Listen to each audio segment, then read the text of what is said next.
This week on SailAway, we execute some dicey adventure anchoring in Vieques. How you feel about it? We'll know when we get in there. I mean, you can see flat water in there. You know, it's well marked, right? Everything. And our reward is a visit to one of the richest bioluminescent bays in the world. All right, it's about time. I feel like we're going on some weird, illegal adventure. Are you excited? Yeah. And then it's off to St. Thomas, where we receive some cool new boat items. What day is it? Unboxing day! I wasn't prepared for you to say things. Ever wish you could escape normal life and experience more of the world? So meet me on that island. Well, we did just that. We sold everything we owned on dry land and sailed away. Promise me that we'll sail away.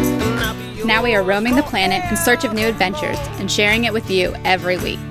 Just promise me that we'll sail away. So hit subscribe and escape normal with us. And I'll be yours forevermore. Come on, it's just that little button down there. That's it.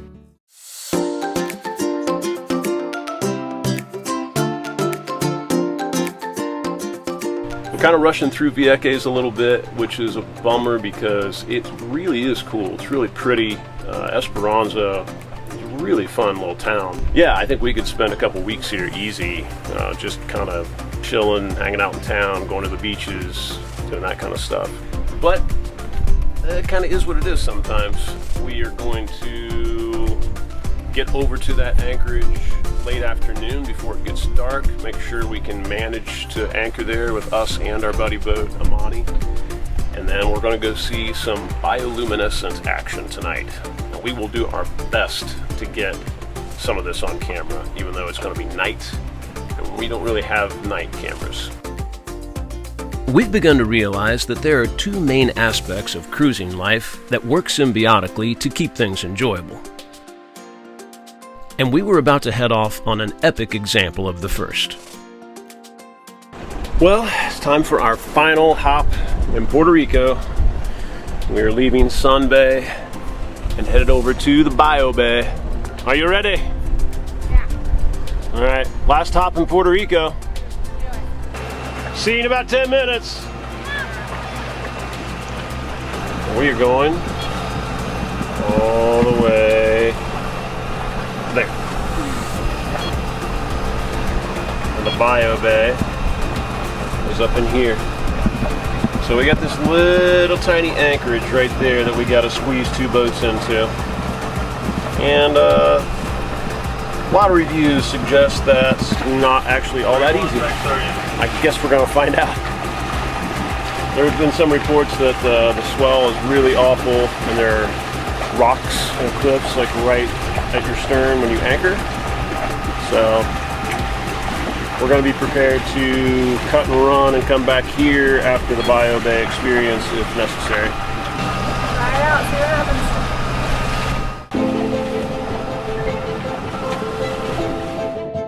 happens. The first aspect may seem obvious, and it's simply a sense of adventure and discovery, which, when you keep a healthy dose of it in your cruising life, helps to nurture your desire to keep the second aspect healthy as well.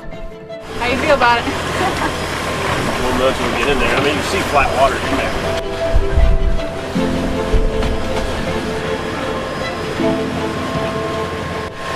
Waves all crashing. Sporty. Surfing. I don't like it.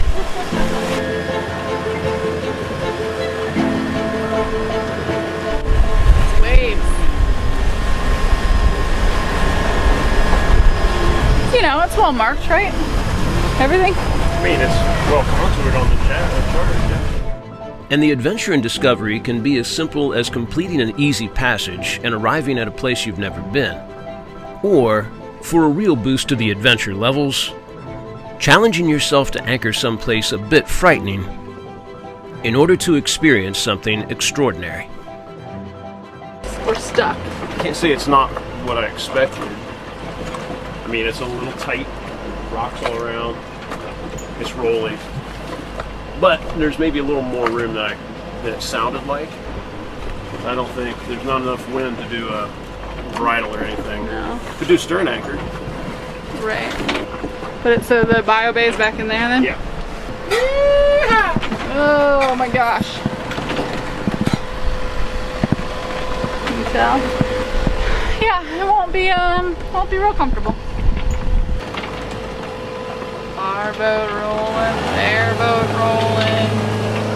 Everybody's rolling. I don't even know if I'm gonna be able to make dinner in this. I want to do stern anchor. Okay. Even sitting here for a few hours.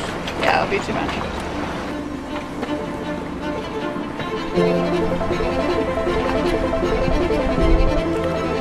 When anchoring in really rolly situations, especially with not much room to swing, attaching a second anchor and dragging the stern so that the bow faces more into the swell can make a drastic difference even in drastic conditions.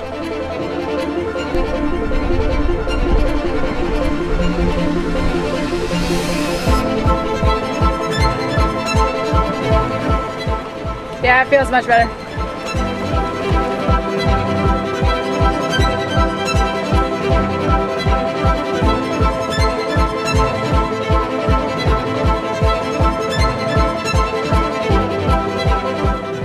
This little bay is where we would head tonight in the pitch black to receive our reward for a tough anchoring spot.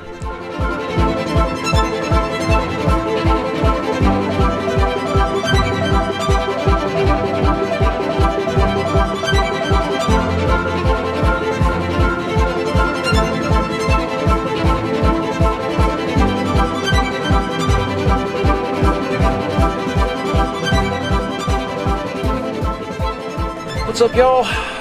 Well, here we are in, I don't even know what this bay is called. Mosquito. Mosquito Bay, that's right. Yeah, It doesn't sound doesn't fun. pleasant. What's ironic is it could be unpleasant for far worse reasons than mosquitoes. Yeah. Because it is a little daunting to get into. That was a rolly entrance. That was one of the, all right, I'm going to go, and then we're going to make a hard left so that we don't get rolled by the waves, and surfed right in. It was pretty cool. And now we're sitting here with our stern anchor out. And my friends. It's pretty darn nice, yeah, with your friends right behind us over there. They stern anchored as well. I think they've got their boat sitting okay, I don't know. They were working on it for a while. Definitely sitting a lot nicer than we were. Yeah, it was crazy. It was just like Not feel good. rolly all over the place. But so, you know, mini passage drink, but also just a cheers, because cheers to get into the bio bay, because this is something I wanted to do for years. This is one of the best bio bays in the world, and in case we haven't talked about what that means, it's a bioluminescent bay, bioluminescent rich bay. So is it plankton, algae? We'll look it up. We'll look it up and put a little bit of info down at the bottom, but it glows like crazy. And we've experienced some of it a few different places, but this is supposed to be literally a humongous concentration of it. So we'll be going back in with our dinghy through the little cut, and then you have to turn the motor off and paddle. You're not allowed to use your motor back in there.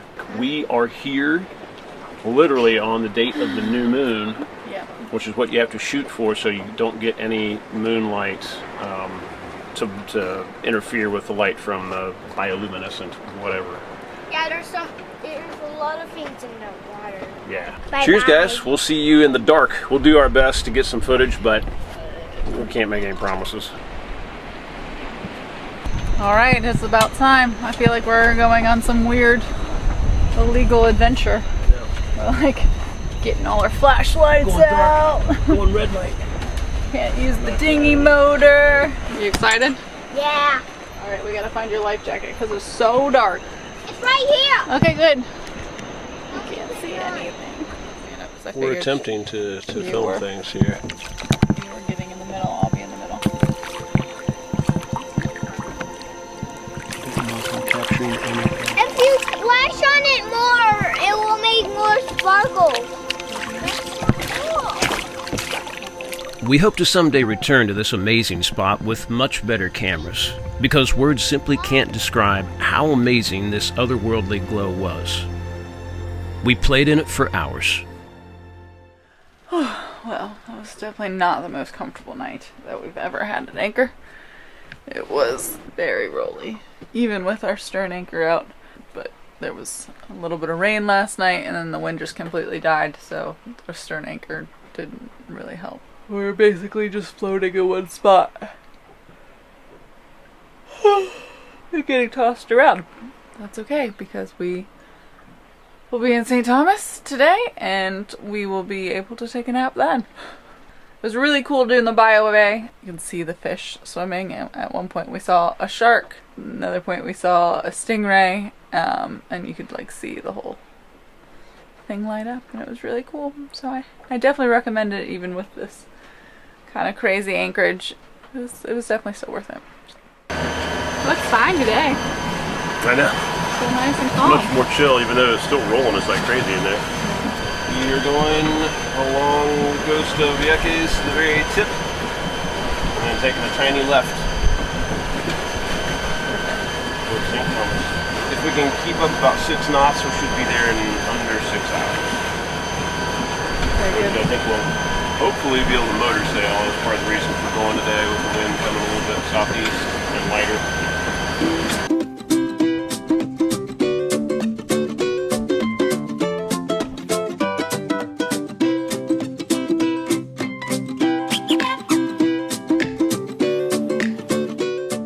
So with the epic experience of the night before still fueling our adrenaline, and a more typical adventure of sailing off to the next island, it leads us to the second aspect. It's often said that cruising is just fixing your boat in exotic places, and that can really be true, and it can be really exhausting. We had a lot of boat projects, maintenance, upgrades, repairs waiting for us in St. Thomas, and that's mostly because it's an easy place for us to receive things as U.S. citizens. But a healthy boat and a happy boat makes for a happy crew. These fixes and upgrades make our lives better, easier. And without that, it's really hard to set off for the next adventure. Pretty good. It looks tattered, but that's better than average. Yeah, we're like 6 months of Yeah. use. It was a little flimsy thing. Maybe that's the key. If it's nice and light, it can't beat itself to death as easy. So the adventure, the experiences, and discovery, those all fuel our desire to keep this ride going and keep this boat working the way we need it to. And a healthy boat that keeps its crew safe and comfortable inspires even more adventures. And around it goes.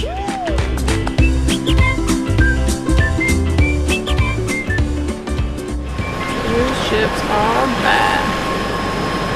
We'll see how much of a difference that makes in our stay. That one's like maybe almost small enough that our mast can go all the way up to it.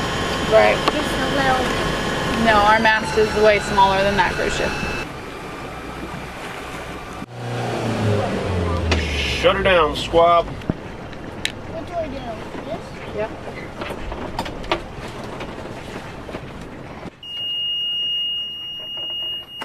Rivers, what time is it?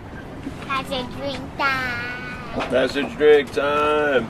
Officially made it to St. Thomas with this drink. With this drink, passage be done. We do return. We'll come up with something better, don't worry. We've had a slight chill time. Now we're ready to party. By party, I mean go to the grocery store. But we're happy to be back in St. Thomas.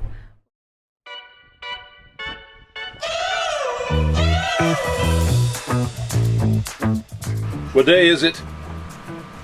Unboxing Day! You freaked me out. I wasn't prepared for you to say things. Can you say unboxing day? Boxing Day. Yeah, we got some stuff in the mail today, and I'm pretty excited about all of it. Unboxing Day is sort of the opposite of the national holiday of Boxing Day, when all of the shippers around the world pack up all the crap that we buy. One of the first things that we got new bladders for our wing. Foil. Yeah, our wing, for the wing foil. Yeah, we had a problem with the wing I think what happened is we had been storing it up here on the cabin top. It was just a kind of nice spot for it in the bag, out of the way. But I think the heat at the hotter times of the day coming through the Dodger caused the valves to unseal themselves from the strut, the boom, probably you want to call it. And so that thing was losing air at a crazy rate, and I took it apart, tried to patch it, could not get it to hold air. So I had to find a spot to sell me the entire bladder replacement, which was pretty reasonable. You want to open this one? And what do we have here? Let's open it and find out. Cut to a magically appearing knife. Oh, scissors. Scissors. What is this? What's in there? What? This It's a one. local meat. Go virtually anywhere, global Wi-Fi hotspot. And we are working with these guys. They sent us this device, which is the actual hotspot itself. They have tons of different data packages in something like 140 plus countries all over the world, including almost all the Caribbean that we'll be going to. So basically with this you can have go anywhere data, and that's always been a huge hassle for us, is trying to figure out what kind of data cards to get, what kind of service, what companies to go to. Sometimes rolling into a country with literally no internet whatsoever, meaning we can't Google anything, we can't use Google Maps, we can't email people, we can't do anything. So we're hoping this will solve that problem and make life a lot easier, and we will be reviewing this after using it for a couple months. Alright, and the next unboxing on unboxing day, Yep. this is a bit of an experiment. So this is a 600 watt wind generator turbine. This is something we have wanted to try for a while because our battery voltage tends to dip quite a bit at night, and we have so much trouble on rainy days, cloudy days, keeping batteries up, which is normal. And our generator is broken, so. Right, and that has really made it even harder. But even when and or if we get the generator working, we feel like it would be nice to have a consistent, especially here in the trades, a consistent source constantly trickling into the batteries, especially overnight. But the problem is the most popular larger brands, we're in like $1,500 range or more. This is one that popped up on a couple of best of lists that I found online, nestled in among all these more expensive brands. And this one, I went ahead and got the bigger one. It's 600 watts instead of 400, which is what the typical size is, even for the expensive ones. And it was $385. What the? $305? $385. $85? Yeah, which is crazy low for one of these. And it is made for marine environment. It has protection against salt water, UV, all that kind of stuff. Nobody wants to throw away $385, but in case this doesn't do that well, there was no way we were going to drop $1,500 plus. We have too many expenses right now, and it's pretty tight. With this and having our arch already in place, all I really need is a piece of either 40 or 80 aluminum tubing to go straight up here with a single bend to go straight up. Yeah, we're going to give it a shot and we'll let you know how it goes. I'm hoping for $385 we actually get a nice surprise and it does a really good job. Yep. Yeah. So we're going to get this thing out and not put it all together, but kind of get an idea of what we need for the tubing. And maybe we could test it out. Not today we can't, but soon. Maybe tomorrow. Daddy doesn't work quite that fast.